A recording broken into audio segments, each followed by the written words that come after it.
السلام علیکم ورحمۃ اللہ وبرکاتہ۔ بھائی اب کسی کے ذہن میں کوئی سوال ہو تو وہ کر لیں۔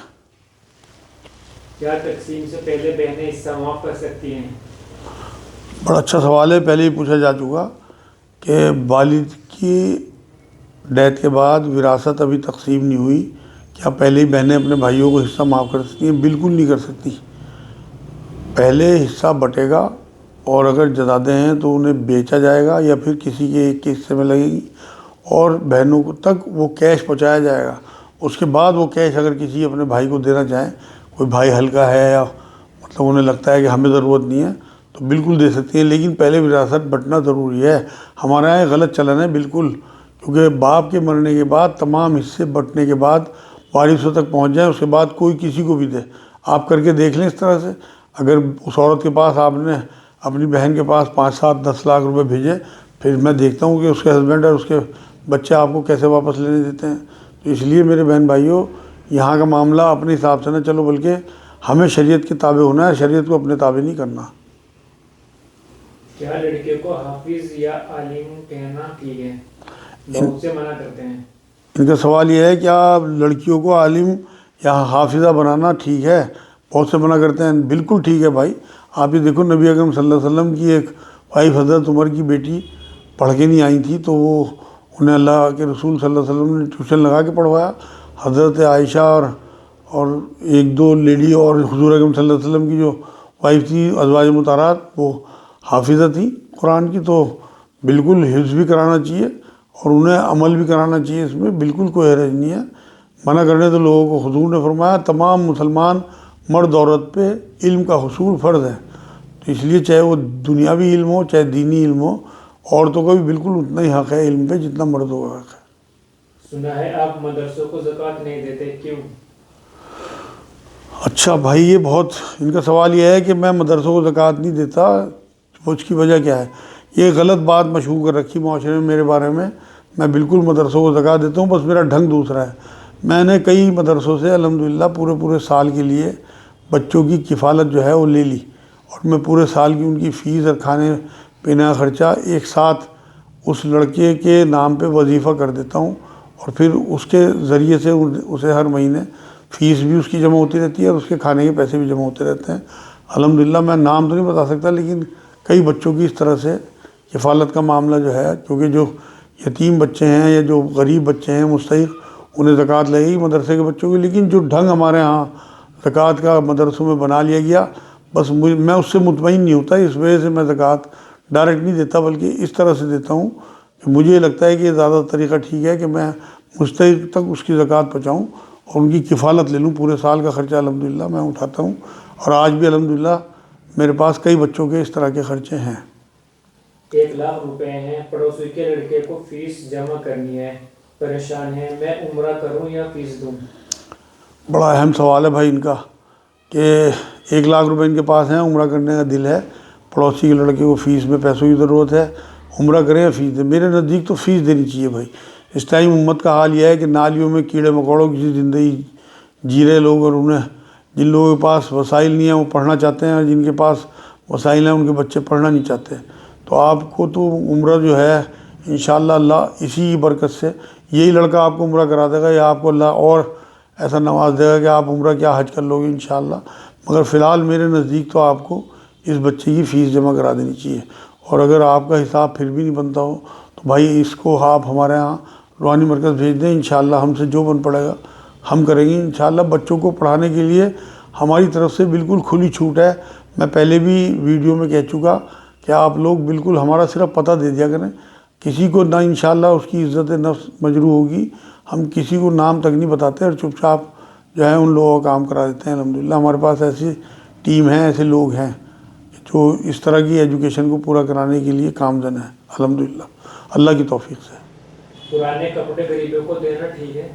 ان کا سوال یہ ہے پرانے کپڑے غریبوں کو دینا ٹھیک ہے؟ بالکل ٹھیک ہے بھائی، نبی اکرم صلی اللہ علیہ وسلم کی تو حدیث پاک ہے کہ جب تم نئے کپڑے پہن لو تو پرانے کپڑے صدقہ کر دیا کرو۔ ہمارے ہاں تو جو الماریاں ہیں وہ بھری پڑی رہتی ہیں عورتوں کی، میں دیکھتا ہوں مردوں کی بھی اب تو سب ایک ہی ہو رہا ہے، تو کہیں جانا ہو تو یہ کہتی ہیں ہمارے پاس کپڑے نہیں، اور جب نئے کپڑے لاتی ہیں تو یہ کہتی ہیں ہماری الماری میں جگہ نہیں۔ یہ تو حالات اس ٹائم معاشرے کے ہیں، تو اگر ہم نبی اکرم صلی اللہ علیہ وسلم کی تعلیمات پہ چلیں تو بالکل ایک یہ مشہور کر دیا کہ جو پرانے کپڑے ہم کسی کو دیں گے تو ان کے نیگیٹو اثرات جو ہیں وہ ہمارے اوپر پڑیں گے، کہیں نہیں پڑتے۔ نبی اکرم صلی اللہ علیہ وسلم کے زمانے میں مال غنیمت میں کپڑے برتن سب آتے تھے، کئی بار تو حضور دھونے کا حکم دیتے تھے، کئی بار بنا دھلے بھی استعمال کرائے۔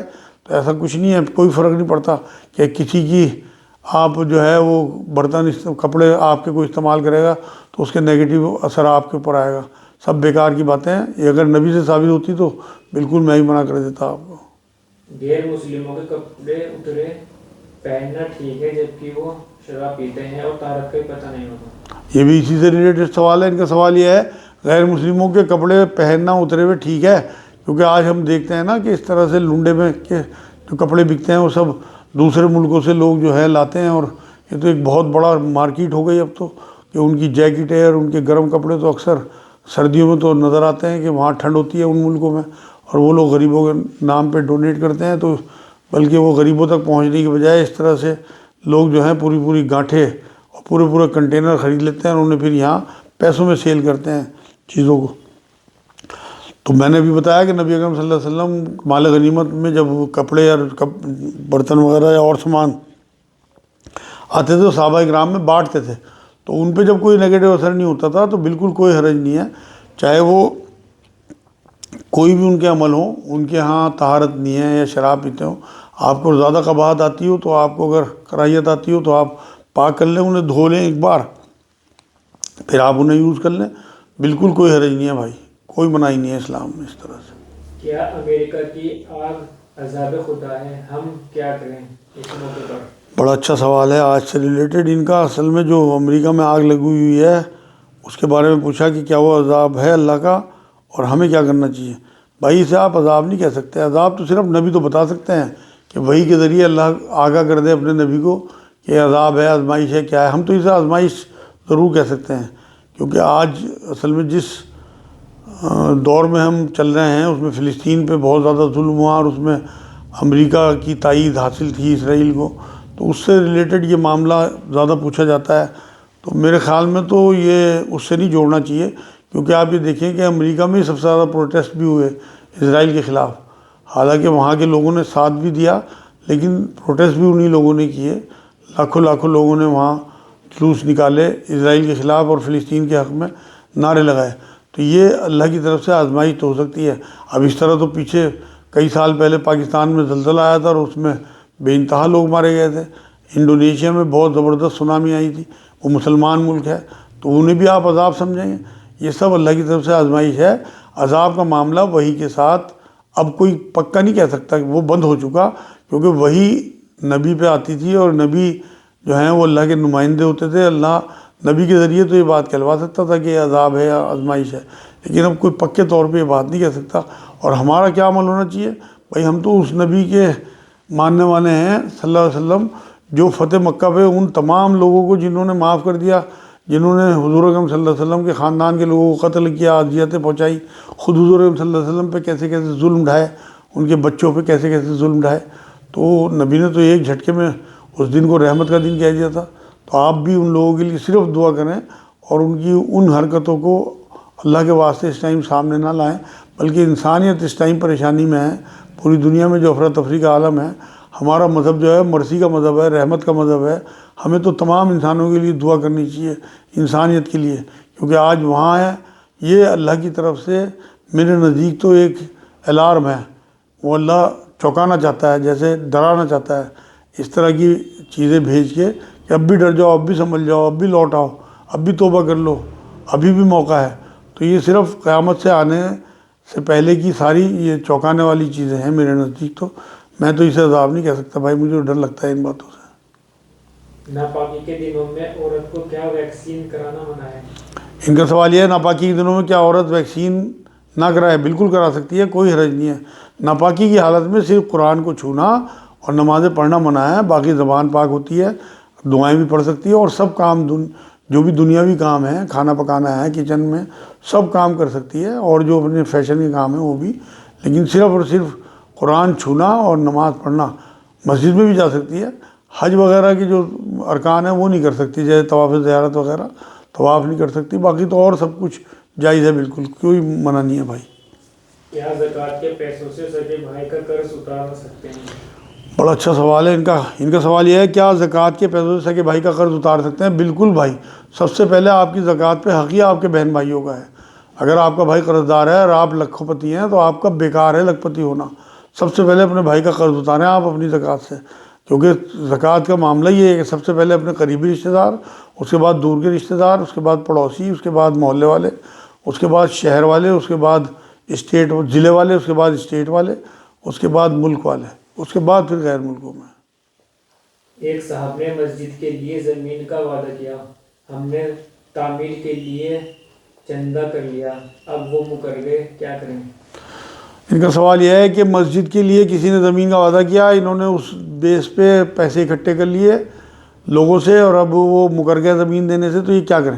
بھائی کسی اور مسجد میں وہ پیسے دیتے ہیں، آپ لوگوں نے مسجد کے نام پہ پیسے دیے، کوئی جو ہے زیر تعمیر مسجد ہو یا کوئی نئی مسجد جو ہے آپ بنوا سکیں، ان پیسوں سے زمین خرید لیں اور چندہ اکٹھا کر کے مسجد بنوا دیں، لیکن یہ کسی اور فنڈ میں میرے نزدیک نہیں آپ کو لگانے چاہیے، کیونکہ لوگوں نے بھی مسجد کے نام پہ چندہ دیا، تو کسی بنتی ہوئی مسجد میں آپ سریا ریتا وغیرہ لنٹر کے لیے یا کچھ اور سامان لکڑی کا وہ بھیج دیں، تو انشاءاللہ تعالیٰ آپ کا معاملہ سرخرو ہو جائیں گے آپ، لیکن اپنے پاس نہ رکھیں، ایسا نہ ہو ان کا کوئی مس یوز ہو جائے، آپ کا کوئی ساتھی جو ہے وہ غلط اس میں حرکت کر دے۔ شادی میں دلہا کی شیروانی ضروری ہے؟ ان کا سوال یہ ہے کہ شادیوں میں دلہا کی شیروانی ضروری ہے؟ نہیں بھائی، کوئی ضروری نہیں ہے یار، اس ٹائم صحابہ اکرام پہ شیروانی کے پیسے رکھے تھے کیا؟ وہ تو غریب لوگ تھے، ان لوگوں کو تو کپڑے میں اثر آ جائے پورے وہی بہت تھا، تو اس لیے کوئی بیکار کی باتیں ہیں، یہ کلچر ہے اصل میں جس علاقے میں آپ رہ رہے ہیں، اور اگر آپ کی حیثیت ہے تو بالکل پہنیں اگر آپ کے کلچر میں، کیونکہ کلچر کو پروموٹ کرتے تھے نبی اکرم صلی اللہ علیہ وسلم۔ حضرت عائشہ نے خود فرمایا کہ انصار میں تو گانے بجانے کا شوق ہے، گانے والی کیوں نہیں بھیجی آپ نے ان کے ساتھ بچیوں کے؟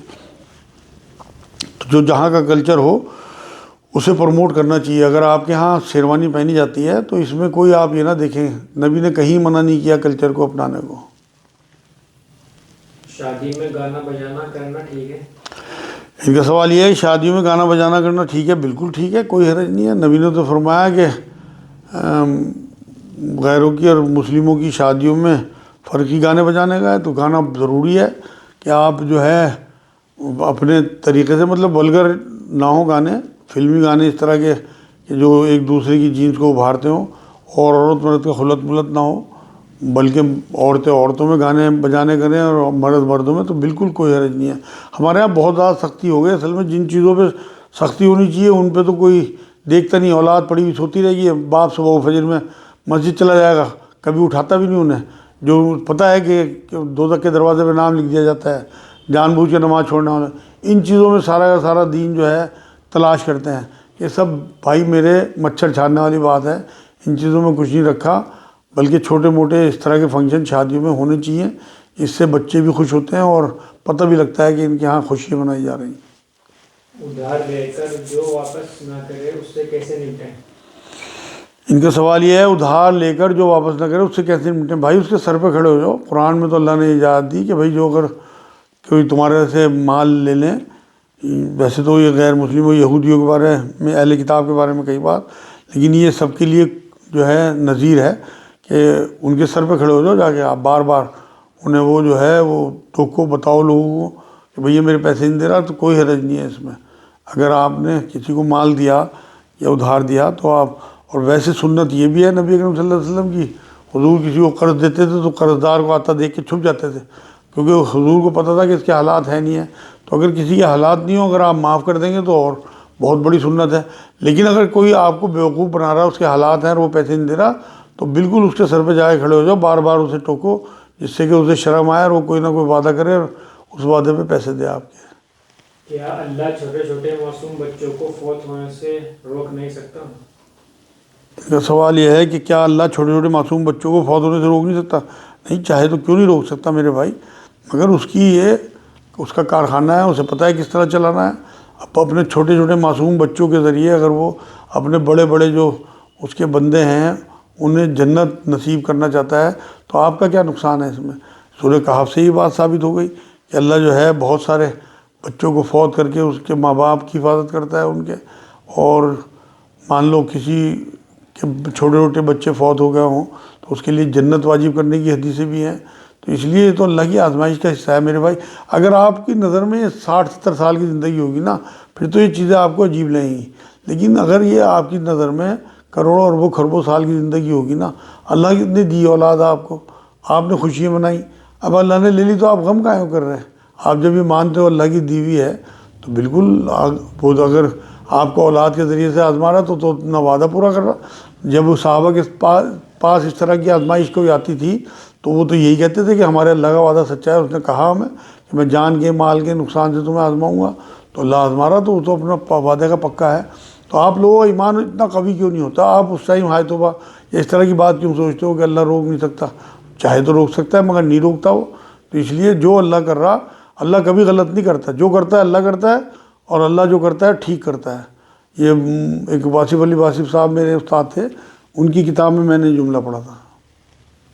ہماری ماں بہت سخت ہے، میری بیوی نے اس لیے طلاق لے لی کہ بہنوں کی شادی نہیں ہوتی ہے، ہمیں بھی غصہ آ جاتا ہے، کیا کریں؟